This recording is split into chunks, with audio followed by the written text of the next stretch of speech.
Hello. Hello, everyone. Um, I'm not really expecting to have anybody in this live. It's more of a test. Because I've heard YouTubers saying, oh, I need to get to 1,000 subscribers so then I can go live. And I'm like, I only have 84 subscribers and I've been able to go live. Uh, and so I thought, well, let me check this out, see what's going on. And I do remember back when YouTube said, because I used to use my phone to go live, and they were like, okay, no, you have to reach 1,000 to use your phone, and so I think it's still like that. You can use your computer to go live, but if you want to go live on your phone, and so many people, I guess these days only use their phones. Um, anyway, so that's kind of why I'm here, having this little live. Uh, what have I been doing? Well, if you remember my last video, uh, my last Maven video, I was talking about how here in Cambodia, that really we weren't under lockdown. They were taking measures like wearing masks, and the schools were closed and things like this. And it was like that for the first year, really. It wasn't until April of last year, 2021, that we started to have, well, that we had like 2 weeks of real lockdown measures, um, at least in the city of Phnom Penh. And no one was allowed in or out. By that time, I had been working for a newspaper called the Khmer Times, as a sub editor. If you may or may not know that when this newspaper first started, I was the editor, the chief editor, and that was for about 6 months or so. And then they brought in somebody that had more experience, that not because I wasn't doing a good job, but because they wanted them all. They weren't able to come to Cambodia, and they wanted to get the newspaper started. Um, so they hired me to get it started. And then when the guy was available to come, they brought him in. And but anyway, no hard feelings. And then the publisher contacted me and said, hey, would you like to come work as a sub editor? We really need some sub editors. And that's basically the person that um, the reporter writes their story, gives it to the sub editor who cleans it up. Okay. Um, in our case here in Cambodia, with English being a second language, it was a lot more intense. Um, I don't want to say complicated, but yeah, kind of complicated. Uh, that we had to basically kind of do a lot of rewriting. And I'm not saying that that the reporters were bad. That's not what I'm saying. I'm saying that because English wasn't their first language, that they didn't. We just had to rewrite most of it, and a lot of times there was some missing information, or maybe as a reporter, when you're digging, you've kind of got your idea of your story and you're asking questions, but then as the person answers you, it might take you in a different direction based on what they're saying, or based on their answers and the information that you're getting. And they weren't that experienced to. And in fact, I'll say most of Cambodia kind of doesn't think um, out of the box or like that. They tend to you they're very good at following a particular way. So it's something scientific, for example, you've got to follow things a certain way. This is why they're great in the factories, actually, because when you're sewing the material or cutting the material, it has to be done according to the pattern. right? And so they're actually very good at that. Uh, if someone opens a coffee shop, then you have 10 more people opening coffee shops. Um, but anyway, that's kind of a little side thing. So the reporters, we'd have to guide them as well as just rewrite. Sometimes we'd have to say, hey, call this person back and get some more information. Find out about this, because here's something. And sometimes we would see what they're writing, and then we would go, wow, oh my gosh, this is the angle, this is what's important, go get more information about this. And it turns out that that thing that was like, that would have been really big, was like, they didn't write it correctly for us, they meant something else, right? uh so anyway, I did that. So then we had the lockdown, and because I was a sub editor, I had a pass. Because, well, actually, first there was a curfew, and so during the curfew, that was just for a matter of days, maybe a week before the lockdown. They had a curfew, and oh, I thought it was great, because I had a letter from the Minister of Information that, because I worked for the newspaper, I had to be out during curfew to go home. And there's like nobody on the roads. There's police everywhere, keeping the streets empty. They had kind of checkpoints. And so once I showed them my paper and go through the checkpoint, then it was free sailing. I didn't have, because when you're in Cambodia on the roads, yeah, I'm giving you lots of little tidbits for whoever watches this again later, right? Um, you have to watch for everything. My motto is that you look everywhere every time, and that's what you have to do. And you can have people going the wrong way on a vehicle. Uh, at night, you have people that ride with no lights on, or drive with no lights on. I say ride because there's mostly motorcycles, but even cars too. They'll have no lights on, and then you could have stray animals that just wander into the road. You can never take a green light for granted, because there's always people running red lights. So anytime you're at any intersection, you always need to be careful. So all these things, right? Uh, and so when it was locked down, well, curfew, then oh my goodness, it was just wonderful that I had to watch for stray dogs, because of course they could still uh, come out of nowhere, but I didn't have to worry about other motorcycles or other cars, and I got home rather quickly. So I know that most people don't like curfews and lockdowns, but what can I say? That was my experience. So then when we had the lockdown, we were working from home, and so I was still working. I still had a job. The lockdown only lasted, I think, 2 weeks, and so as a whole, the country of Cambodia did really, really good, and now we're pretty much open up again. For once they started having vaccines in the country, then they gave you, you had to use an app for a QR code. Um, I had a medical exemption, and so I have that in writing. Um, and the Ministry of Health is aware of that. So no, I did not have the vaccine, but I was still able to go into places, because as long as you were wearing a mask, and you hadn't had, like, the QR code was supposed to be for like contract contact tracing.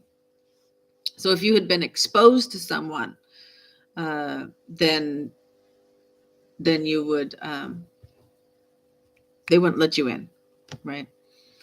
Um, so every shop, every store was supposed to use the QR code. Now, not all of them did. Most of them did. Um, so that's kind of what, pretty much what happened. Local markets, they, if there was, they would only, they weren't shut down across the board. Only if you were, they tested a lot of people that were positive for COVID, then they would close that market down for a little while before they let it reopen. Um, where I live, I'm in Phnom Penh, but I'm kind of on the outskirts of Phnom Penh. Uh, it's a peninsula that's, I've got the Mekong River on one side and the Tonle Sap River on the other side. And so there's a bridge into main Phnom Penh.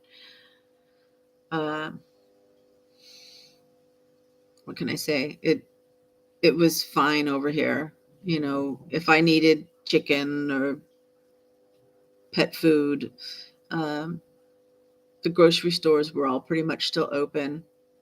I think the Starbucks stayed open the whole time. Oh my gosh, pumpkin spice is back. I'm kind of on a budget, so I can't have it like every day or anything.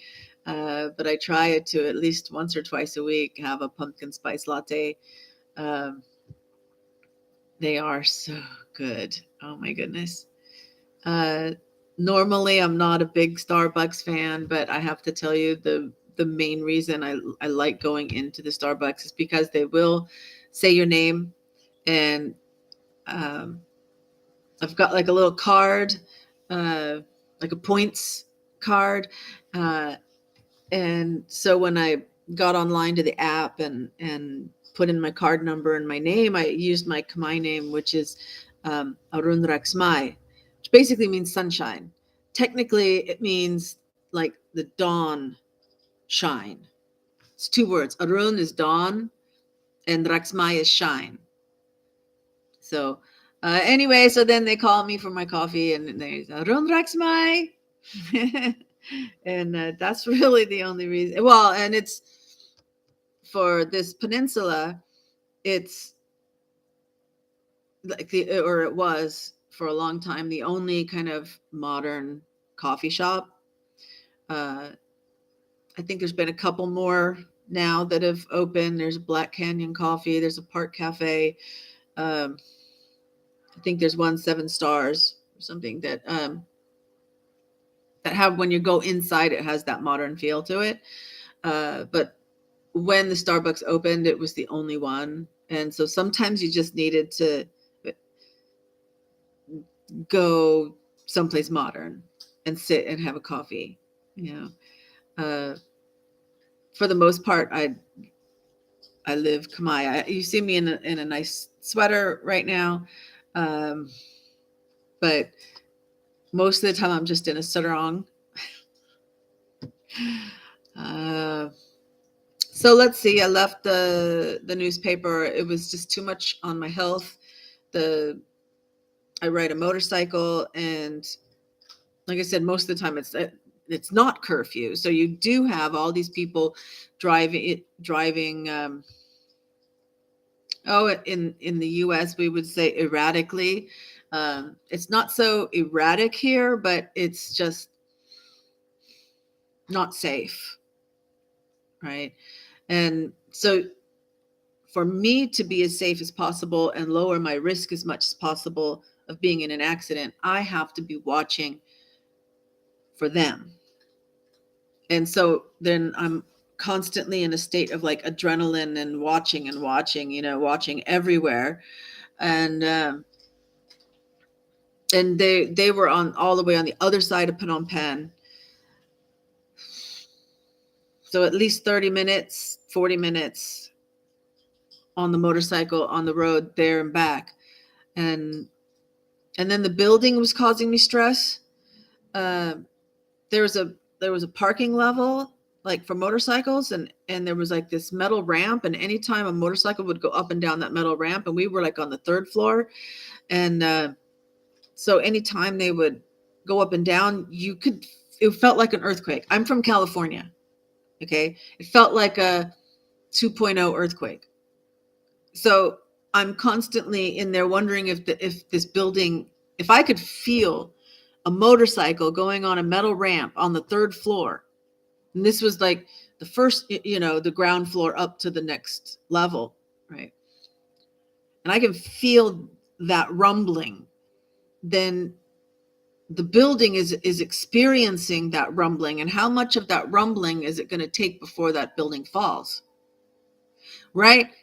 Maybe it won't, but I don't know that. And so there was that kind of constant level of stress. And then there was some kind of office politics stuff going on as well that uh, I didn't like to be around.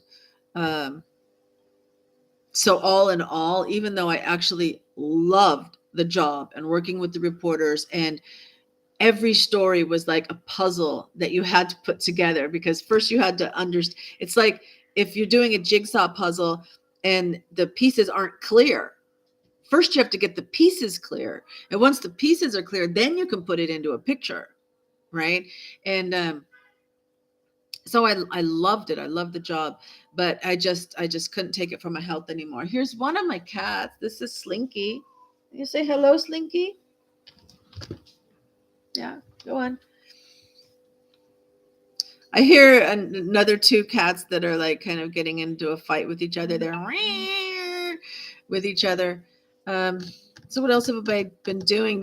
So when I was with the newspaper, there was like no time for anything else, and that was more than a year, you know.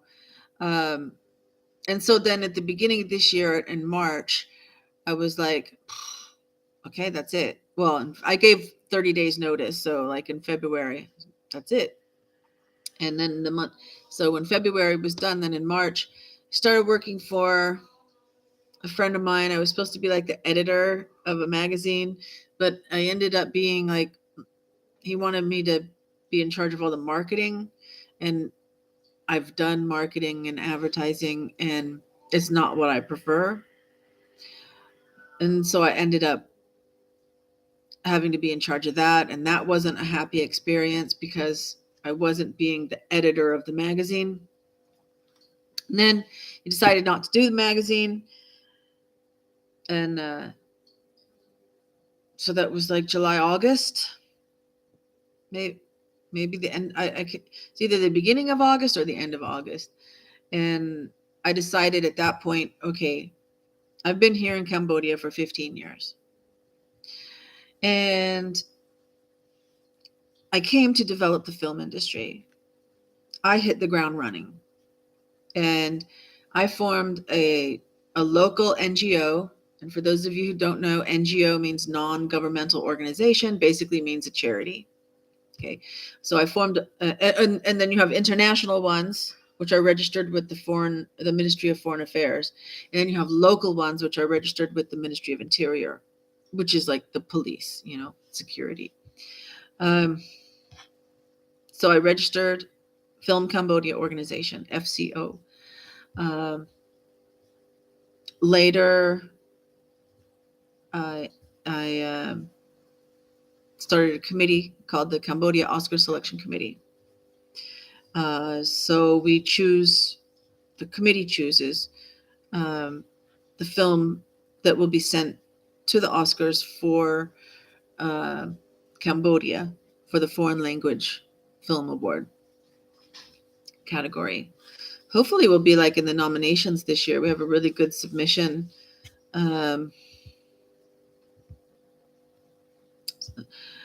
So that's what I'm doing. So I've decided, you know what? Every time I I take a job to pay the bills, that's all I do is pay the bills.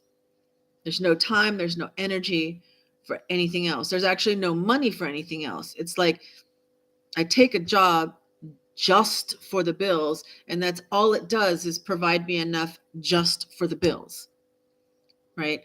And so I'm proactively taking a chance with my life and taking another step to do what I'm here to do, and that's help develop the film industry. Uh, and so the hard part is getting paid for doing that. So um, that's what I've been spending the last month or so doing, is preparing materials and trying to meet with people and things like this, um, to get funding for the NGO, so that then I can also get paid as the director of that NGO.